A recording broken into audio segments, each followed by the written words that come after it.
How does one discern where to place their faith? There's a clear etymology. Etymology is origin.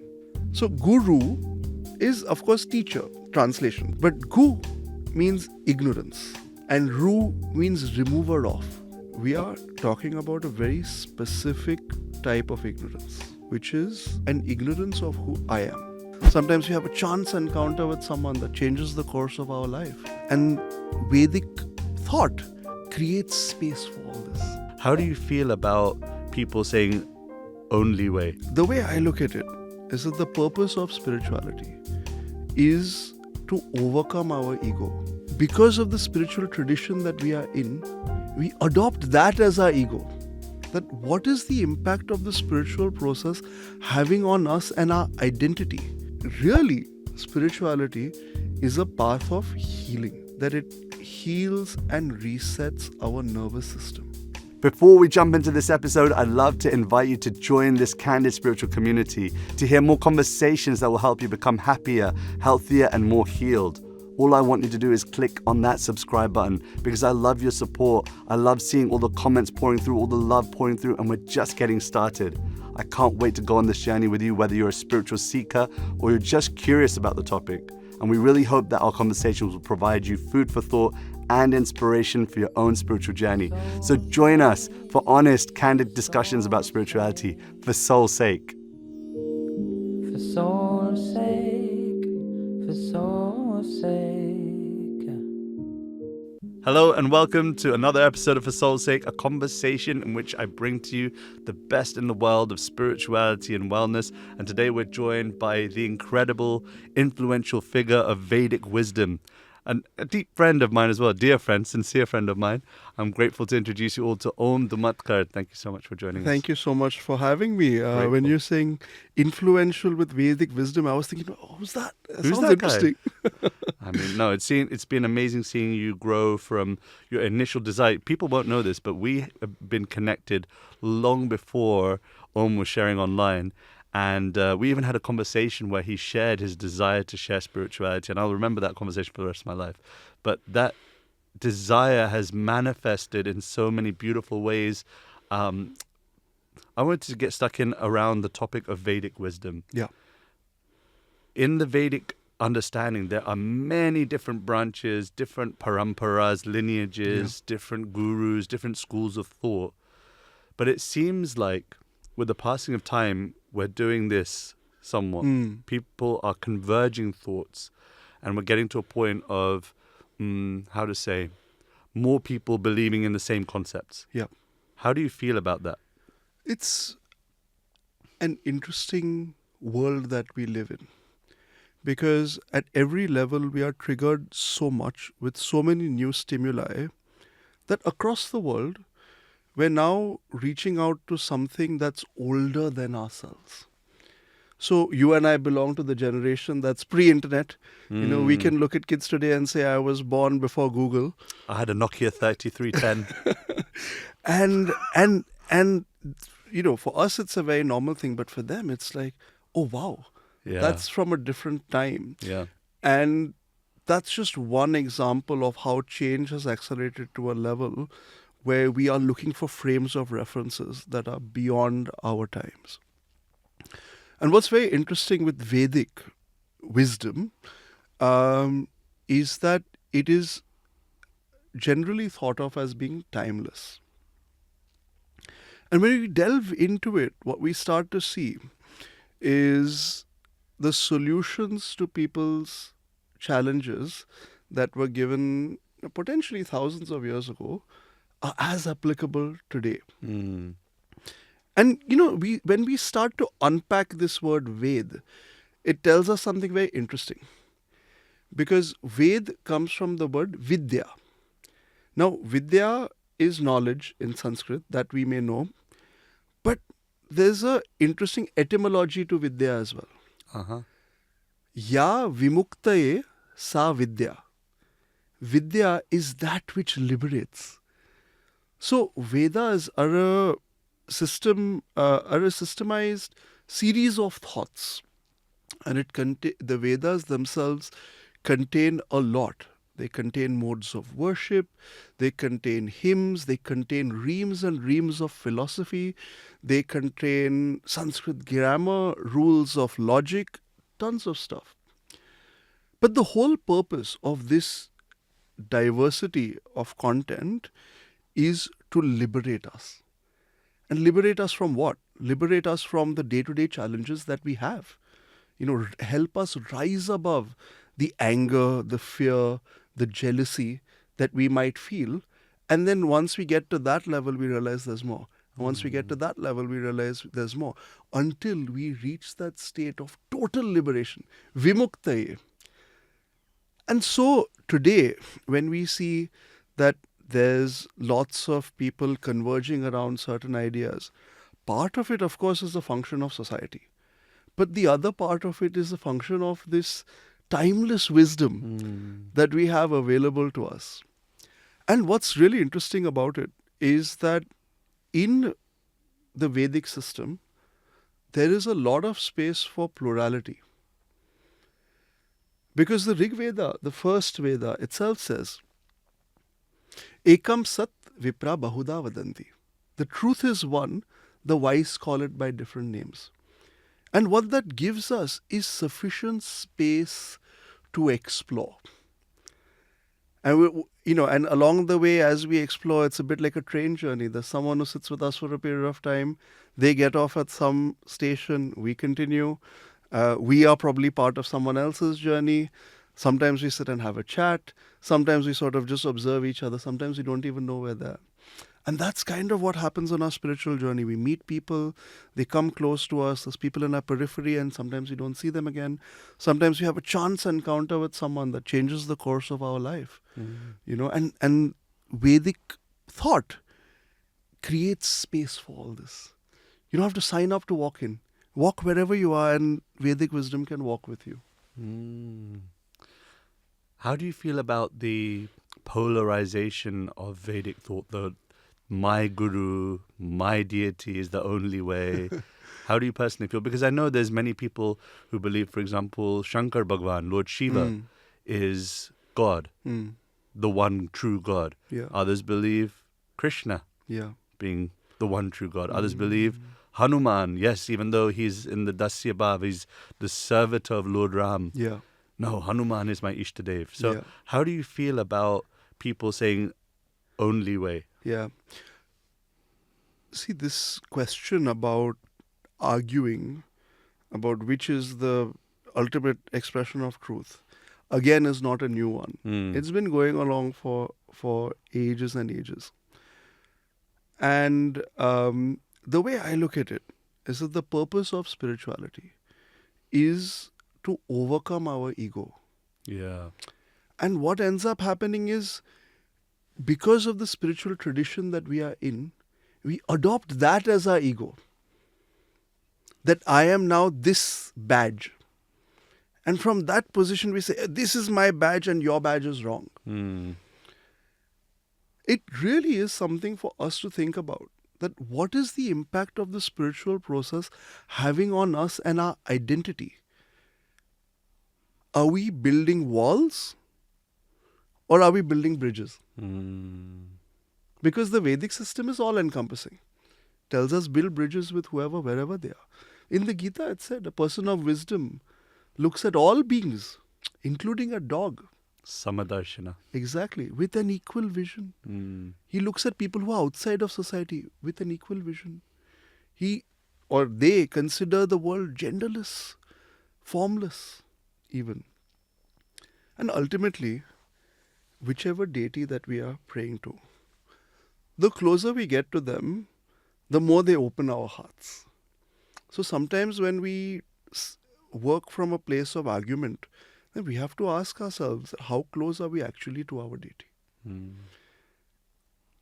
See, there will always be distinctions of what's called tark or siddhant.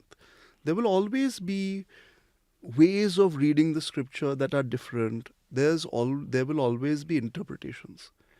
But the way I look at it is these different pathways, whether they're different deities or they're different philosophical perspectives, are like a map to climb a Mount Everest, the highest mountain that we ever can climb on this planet. And of course, there are multiple routes to climb Everest. There's not just the one. Yeah. There's the one that's steeper and is a bit more dangerous. There's the one that's slightly less dangerous but takes more time. And if we consider ourselves as belonging to these different paths, then we're sat at the base of Mount Everest with the maps. And we're sat there with the maps comparing, if you take my path, this is what the view is. Well, go to the top and see what the view is. Right. Don't sit at base camp arguing about the view. So let's use these pathways and walk up. Yeah, I don't think an all-loving God cares so much whether we take this route or that route. Whether the goal is achieved, love of God, love of one another, serving one another, serving God. Yeah. If that's achieved, I think the path, in one sense, is a detail. Correct. The essence needs to be achieved. And every path says that divinity resides in your heart. Now, some paths will say total divinity is accessible in your heart. Other paths will say partial divinity is accessible in your heart. If we are arguing, then we are shutting off the divinity in our heart to begin with. So let's align on points that appeal to us. And let's accept points that don't appeal to us. How we live in a world where there's 7-8 billion people. How far can we shut ourselves off? Because once we start to shut and say, this is my group, then within that group we will find people whose behaviors are different. Then we shut ourselves further. Ultimately we'll become a group of one. We want a group of oneness. Yeah. Not a group of one. Not cynical. Yeah, it's like that. No, the broad sense, this is something that I heard from Gauranga Das, that there may be a house with many rooms in it. Now, it doesn't matter that there are a number of rooms. Yeah. However many rooms is irrelevant. What's important is that every single person has a room in which they can reside. Correct. If we can build shelter for people of different types, like, for example, I belong to the International Society for Krishna Consciousness.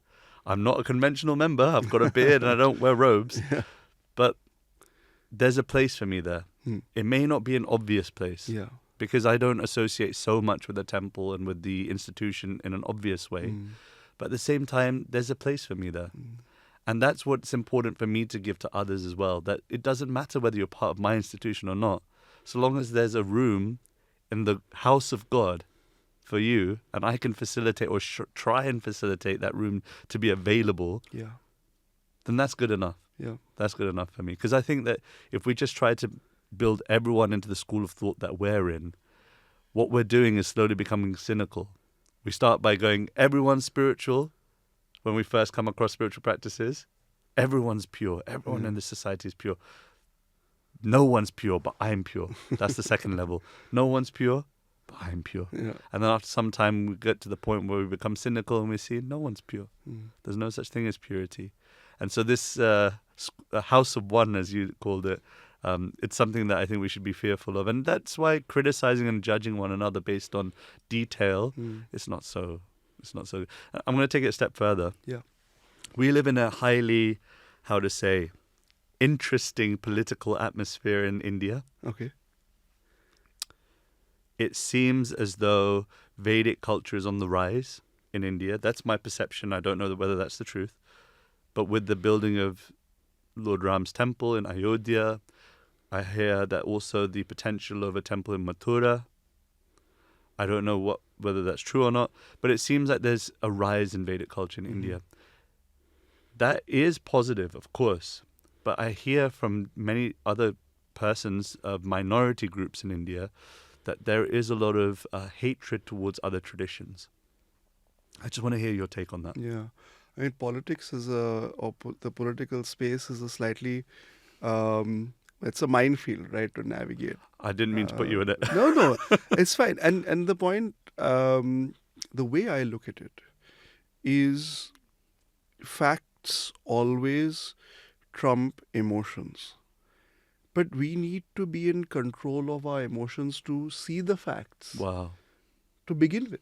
Otherwise, we might have something staring us in the face, but we can't see it because we're too befuddled inside. And what I see happening in India now is a recognition of what has happened in the past. There's no real big major movement for revision as I see it. As we might have seen in other parts of the world over time. There is a recognition. Mm. And there's a recognition that one of the aspects that made India a birthplace of 4 major religions: Hinduism, Buddhism, Jainism, Sikhism. A birthplace of 4 major religions and a space in which 2 additional religions were never persecuted: Zoroastrianism and Judaism. Oh, really? Yes. Judaism. Wow. So India has one of the oldest continuing synagogues in the world How in far Cochin. out? It is believed that one of Christ's original disciples came to India, How amazing. St. Thomas.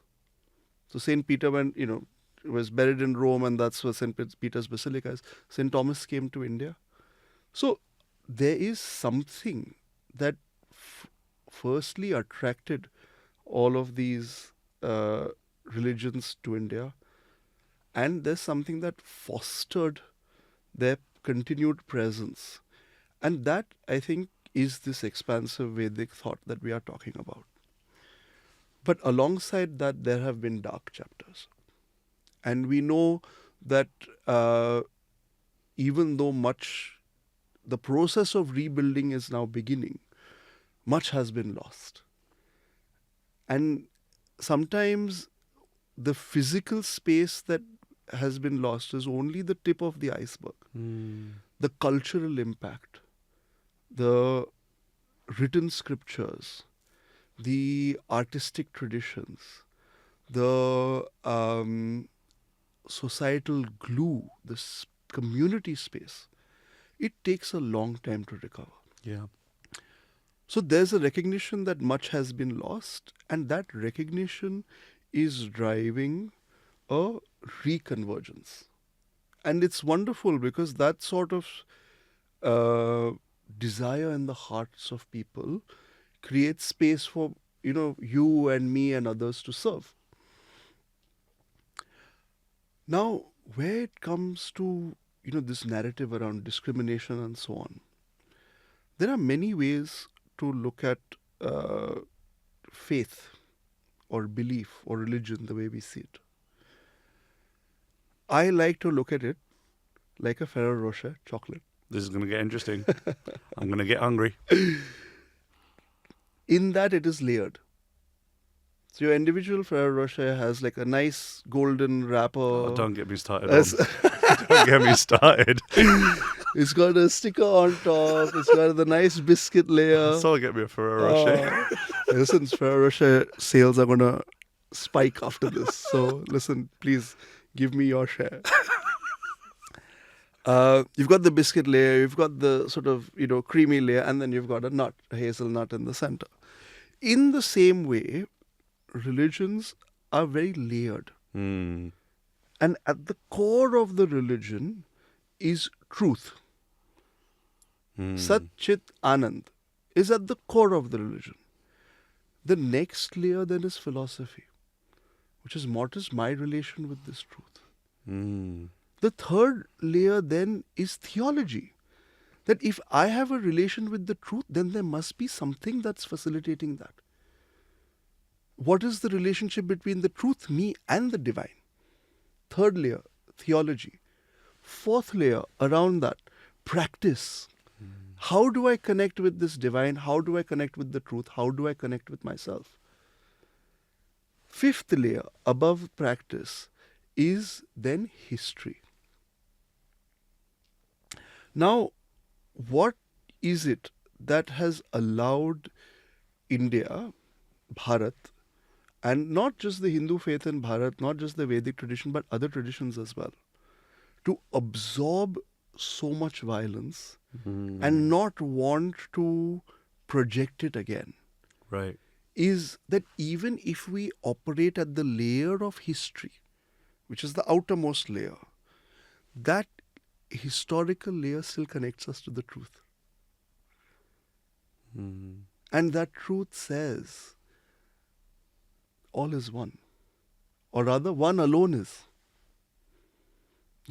So when we start to even get close to the idea of oneness, of alignment, and so on, yes, we recognize that there were historical wrongs. Yes, we work hard to correct those and to fill the gap that has been left in society. But we don't do it from a position where, for me to feel satisfied, someone else now needs to be hurt. For my hurt to heal, I don't need to hurt someone else. Mm. And actually, if you think about it, I was just thinking about it on my way here, that having been in Mumbai less than a week ago, that's a city of 20 million people. And London is a city of 6 million people. And on the tube, with such a much smaller number of people, we still get on each other's nerves. Someone still cuts you, someone's not moving along the walkway, someone could have, got up a little bit faster to give you a seat, all of those things. But if you take that and multiply it 3 times over, 300% more people, of course there's friction in Mumbai, there's lots of honking on the traffic. But to think that in one city, people are living together without jumping on each other, without any of the petty crime, for example, that we see here in London, then there must be something that's deeper that's holding them in place. Mm. Wow, such a nice way of putting it. I might use that analogy with Ferrero Rocher now. Yeah, go for it. I'll quote it, don't worry. I'll give the credit where it's due.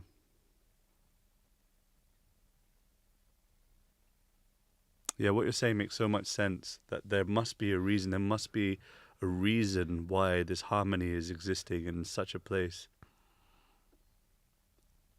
I'm just trying to understand what is our role in all of this, because with that changing atmosphere, but still this history that glues the whole thing together, how to serve best given that climate. Because we want to be inclusive of all people. Like, for example, in the kirtan that I'm trying to serve in and share, you'll see people of all faiths, even no faith, turn up. And I keep the door wide open. I tell them it's for everyone. Those of you that have attended anything that I've done know that I'm trying to be as inclusive as possible. Whether you call by the name Krishna, or you call by the name Allah, or you call by the name Jehovah, or you call by the name Yahweh, whatever the name you use is irrelevant in one sense. It just becomes so difficult when trying to respect at the same time as be authentic to your own tradition and not, it's not the difficulty, it's the healthy challenge that it's required to not impose, but at the same time attract. Yeah. What I really love about your story, Radhika, is that I'm going to start blushing in a second. is that it's not been driven by wanting to necessarily aggregate eyeballs. You didn't say, I'm going to do this because this is the thing that will get the most people liking my Instagram posts. Sometimes I do that now, but not how it started. But if you think about the journey, like for the longest time, we go back a few years now. Yeah. You were at, I don't know, let's say 20,000 Instagram followers. Yeah. And now you're at, I don't know, 500,000 Instagram followers. The person whom I knew at 20,000 is the same person at, at 500,000. I'm sure there's development, but it's the way you served at 20,000 is the same way that you are serving today. So there's something about authentically serving that, as you say, attracts people. You're not playing to the gallery. You just show up and serve every week and people are attracted. Why? Because they know that you will still serve if they weren't there. So they feel that here there's something precious that does not depend on me consuming it, but just simply makes itself available for my benefit. That's one, really mind-blowing thing. And don't we see that? Don't we see that in temples in India? You go to Vrindavan, there are, off the beaten path, there's a small shrine that's been around hundreds of years. One's come to mind already, yeah. And there's someone there who barely has enough money to subsist, but shows up every day. Now, when we come across that shrine, what has that Purohit, that priest, done to nothing? They are just serving, but we are privileged and we are purified in their presence. So this is one thing about the intention around our service. The second thing I find is service is a privilege. And it's a very unique privilege. Because however unworthy we think we are, if we have an opportunity to serve publicly, that is our guru putting his hand on our head and saying, there's something I see in you that even you don't see in yourself. And for those of us who are offering this service, there's a version of us just witnessing that unfolding happening. There's a version of us that says, wow, I'm presenting these thoughts to this audience today. I'm presenting it in these places. This person has reached, wow, unbelievable. For us, it's unbelievable. It is, yeah. But for our guru, they knew all along. They said, this guy has a little bit of a, there's something in his heart around, I'm talking about me here. There's something about this in his heart, maybe around fame. So fine, let's give him this path so he can express it and purify along the way. Yeah. And in my experience, it accelerates the journey, because it takes us out of where we could have hidden, and the journey could have taken a lot longer. I'm very happy to say that I'm still walking the path. I'm still walking the path. And Amen. if I speak about Shastra publicly, it's not from a place of absolute experience. I haven't experienced the highest truth. I have been privileged that I have learned from excellent gurus, and those gurus have blessed me to be able to then empty myself for that knowledge to be conveyed. But there's one channel that's empty, and then there's other channels hidden in the recesses of who I am as a person that still need cleaning. And because that flow happens, the other channels that need cleaning are now being cleaned. And that's beautiful. Yeah, truly. I so much appreciate these 2 points, intention, but also recognizing the blessing and the purification that comes through serving. And given the world is always going to be an interesting place. Filled with people with different opinions and views and practices and different connection points, etc. And for us to remain steadfast in our intention. And it's so nice how you put it. And secondly, being so clear that this is, yes, a service that I've been blessed with, but it's also an opportunity for me to see, what is this trying to teach me?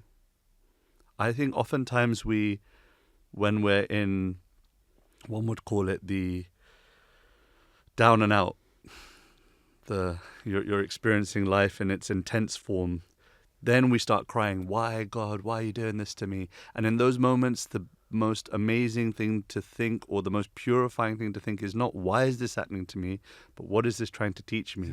And conversely also when it comes to blessings as well. If we're blessed to be able to serve the world in even the most small way, the way that the squirrel served Lord Ram on the bridge to Lanka, if we're able to serve even in the smallest way, then we see that as also a blessing. It's not, why is this happening to me? but what is this trying to teach me about my character? What is this trying to teach me about sadachar, how I should conduct myself in the world? And that's such a, I love how you put that across. This is what I mean, he's a wisdom guru. Like, he knows what he's talking about. See, there's something very special when we talk, Radhika, because very rarely do we get to talk one-on-one. No. We are always, there's always, and always, of course, it's nice to have people around. Yeah. But usually we only get time one-on-one when we are both on the same spiritual retreat. Yeah. And those conversations go one of two ways. One is where actually both of us just want silence. Right. Right? And without saying a word to it, you don't tell me that, I don't tell you. No. But we just naturally sit there in comfortable silence and appreciate that the other person is silent. Yeah. So that's one. Yeah. And then the other one is when we speak, we have tears in our eyes. Yeah. Don't get me going.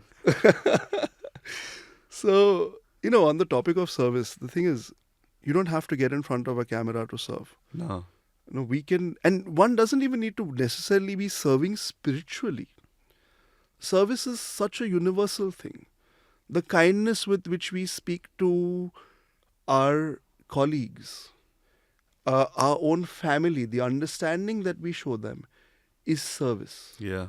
In a boardroom, as I often find myself, where everyone else is panicking, being the one person who is calm actually is serving people. Because someone thinks, okay, well, this person's not losing their head, maybe it's okay. And it helps them achieve some degree of peace. Watering plants at home, that is service. We're serving another being, and we're creating space for them to thrive. 100%. And there's a very beautiful verse of the Gita that I was privileged enough to remember when times got really tough, not long ago. We've spoken about this, that I had to shut down on my YouTube channel, take all of the content down, just seemingly overnight.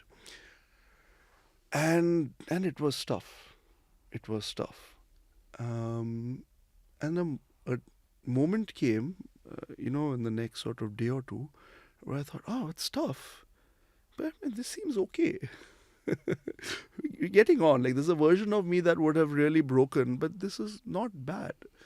And then I remembered this verse of the Gita, where Bhagavan says, Ananyas chintayanto maam, ye janav paripasate, tesha nityabhiyuktanam yoga kshemam vahamya.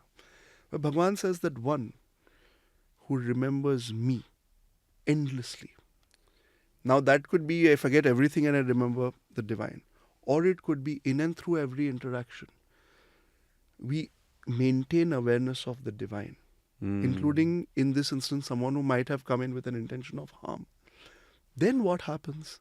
Then Bhagavan says, that which you have, I will protect. So instantly our YouTube channel, whatever went, protected. It's not going anywhere. And to take you to your highest goal, Bhagavan doesn't say, I will make it happen. Doesn't say, I will show you the way. Bhagavan says, Vahamyaham. I will become the vehicle. Bhagavan says that I will carry you. What greater assurance do we need? Yeah. Maintain what you have and carry what you lack. And having the faith in the moments of doubt, of criticism, of harm, having faith.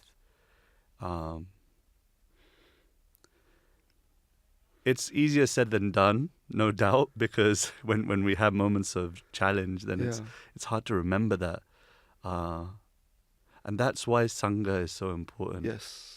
Bhakti Vinod Thakur, who is a great saint in the Gaudiya Vaishnava tradition, he says that when all else fails, when the scripture, that net is not catching you, when your sadhana, when your practice, again, you're not able to practice in those moments, then he says, run. Run into the association of devotees, of those who are devoted. And that's why it's so important to have good connections with spiritually minded people. I know that what's happened is now in the age of mass distraction.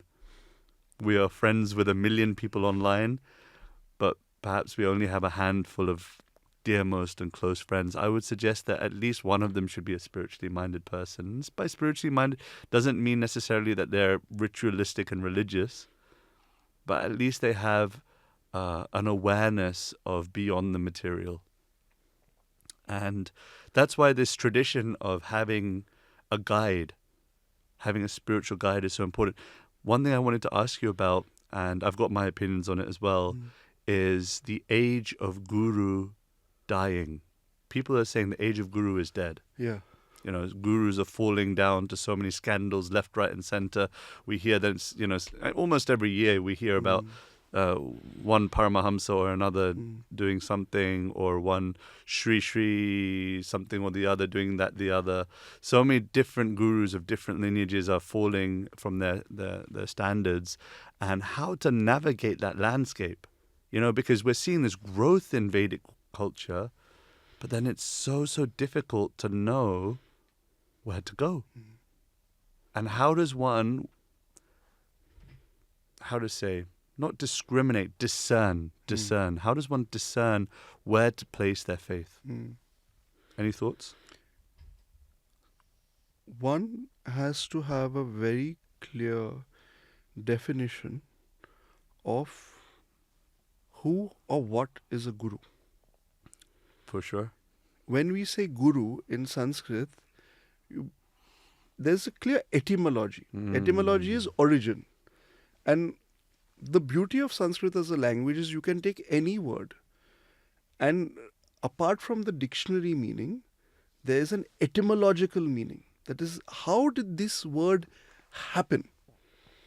So guru is, of course, teacher, translation, the dictionary meaning. But gu means ignorance, and ru means remover of. So one who removes our ignorance is a guru. I love how you do this, you know, the etymology thing is like, so I'm just like, I need to make notes on this kind of stuff. It's great. I love it. And so by that definition, we have a lot of people who remove our ignorance about a lot of things. A fitness trainer removes our ignorance about how to exercise, or how to, get fit. So in one sense, they are a guru. But what are we talking? Are we talking about marketing gurus here? Are we talking about fitness gurus? No. We are talking about a very specific type of ignorance, which is an ignorance of who I am. Now, very interestingly, when we say guru, we always think of it as a person. One person, usually bearded, usually in robes, usually Indian. We have all these preconceptions about who a guru is. But a guru is also a tattva, a principle. And even though we may walk on a path for a period of time with one person and get something out of that relationship, get some guidance out of that relationship, and that relationship might end for whatever reason. Could be the fall of the person. Even we can fall away. And I think fall is the wrong word. Sure. Because actually what it is, it's a reckoning. It's a reckoning of who we are. See, the flaws in someone, if someone else has flaws, if today, we are on not on a pedestal, on a platform, neither of us are saying that we are flawless. Yeah. But if someone considers us flawless and then we disappoint them, that says a lot about us, but also says a lot about the other person. Yeah, sure. Who expected this person on the platform to be flawless. So when we see guru as a tattva and not just as a person, it's a person insofar as the guru tattva is expressing through that individual. Then we know that the guru tattva will always protect us. Even if we have only a short journey with a person. Yeah. Not to pin all your hopes on a person. And I think sometimes, there's no experience from which our spiritual journey or our journey, Even sometimes our spiritual journey we don't even realize is spiritual. Sometimes we get disappointed in love. You're thinking the clouds are going to part and you think that's spiritual.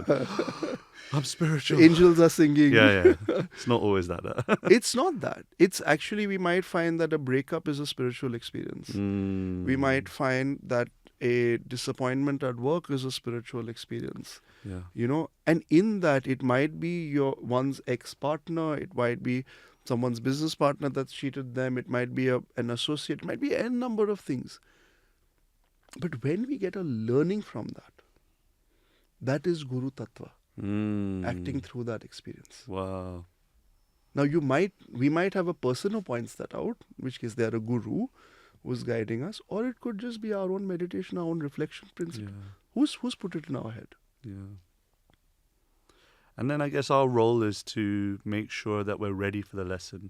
Yeah. And to be open to learning, open to hearing. Shravan. We need to be ready to hear what lessons are coming through at every moment. Yeah.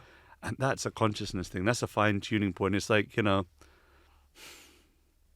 it's a matter of seeing with the eyes of Shastra Chakshus. It's like, right now I can still see, even though you might think it's a fashion statement, I'm starting to need glasses, my eyes are going, Haribol.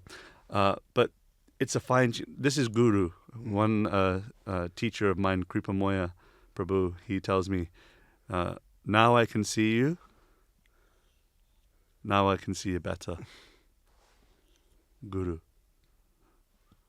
So in the same way, if we can become receptive to the lessons that are being given at all times, whether it's through the physical form of the spiritual teacher, or whether it's through Chaitya Guru, the inner spiritual teacher, the inner, constantly getting lessons. We're not listening, it's coming through. But then also knowing and being able to understand what is being spoken and what is the essence of being shed. That's the real difficulty, and that's, I guess, the path of spiritual fine-tuning, being able to hear. Yeah. Because there's hearing and then there's hearing. Yeah. There's exactly. When it pierces our heart. Yeah. One interesting thing about when we use the word faith, a lot of us assume that we either have it or we don't. Shraddha. It's either there or it's not. And then someone says, I don't have faith.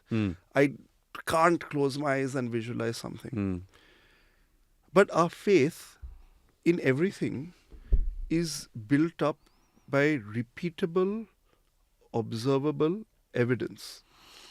Yep. Why do I have faith that if I call an Uber here to pick me up and take me home, it will show up?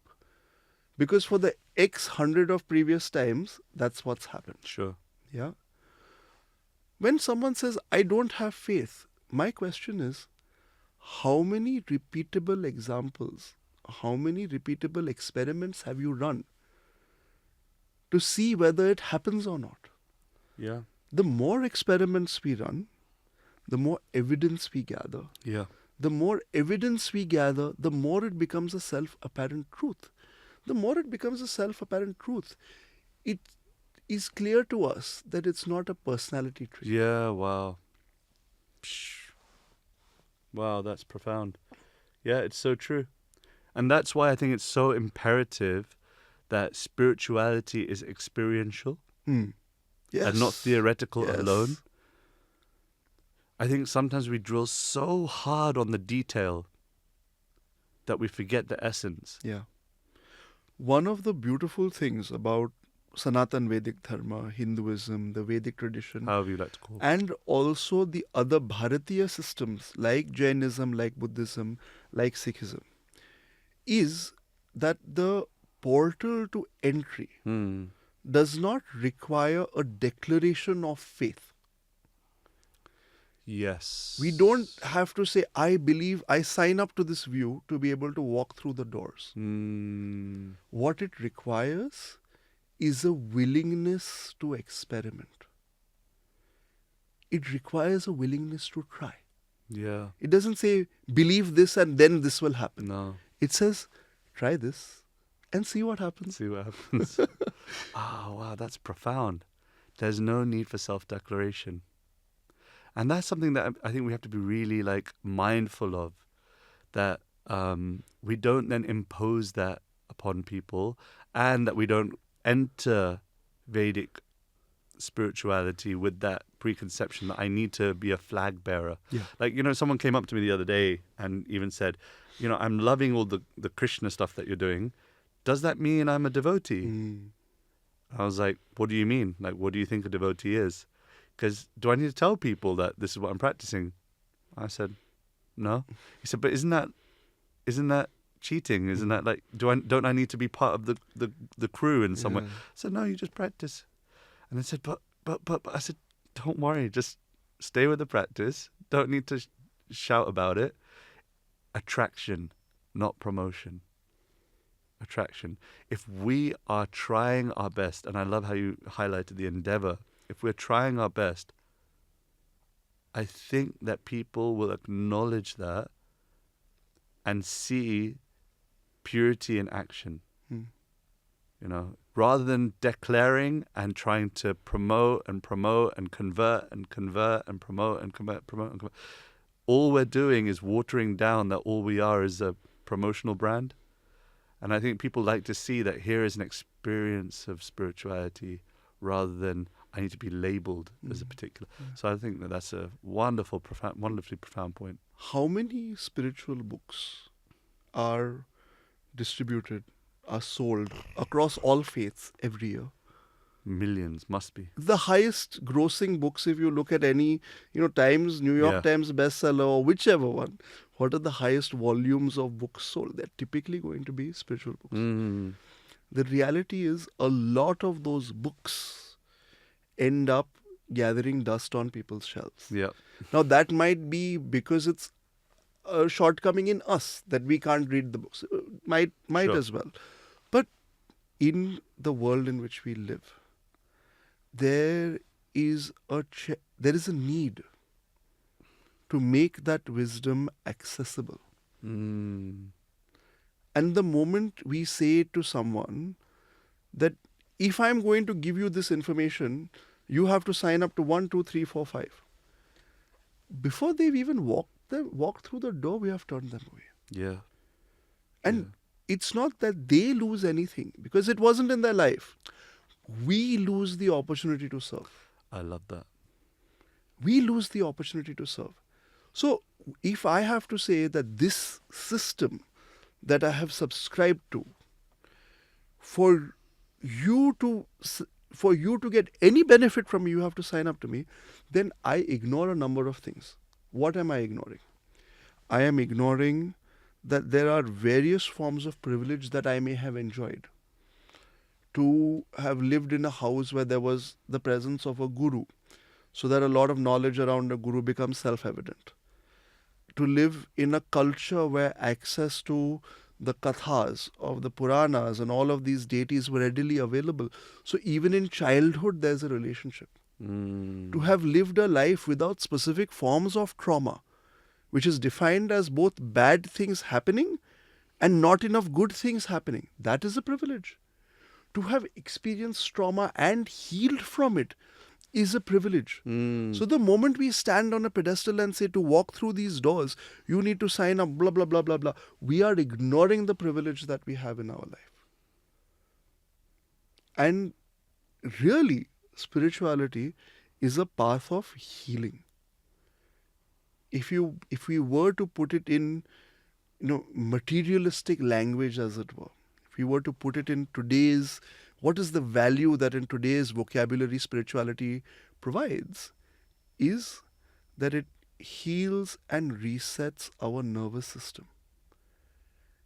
And when the underlying nervous system is healed or is reset or is calmed down to an extent, that not only expresses itself in our body, but it expresses itself in our relationships, in our circumstances, in our work, Holistic. in our awareness of opportunities that are coming our way, in our ability to respond to those opportunities. So, to make that healing available, we have to first be healed people ourselves. And if I say that, no, you can't walk through the door until you have signed up to my declarations of faith, then that says that there's still some healing to be had. Now, one thing I want to be clear of, that this is not a criticism of those who are serving within an institutional or a philosophical framework. It is to recognize that all of our service is of different types, and if we combine all of those services, we realize that the maximum possible audience is met. For someone who is sitting on a Vyasasana giving pravachans, classes on the Srimad Bhagavat, their service is absolutely important. And their declaration of faith that this is Bhagavan is important. But for every person sitting on the Vyasasana, there needs to be someone who is singing in the yoga studio, who's chanting in the yoga studio. There needs to be someone who is reaching people through YouTube. There needs to be someone who has a calming presence in a banking boardroom. It is needed. Why? Because all of these different types of service add up to the maximum number of people who are casting the net. We're casting the net.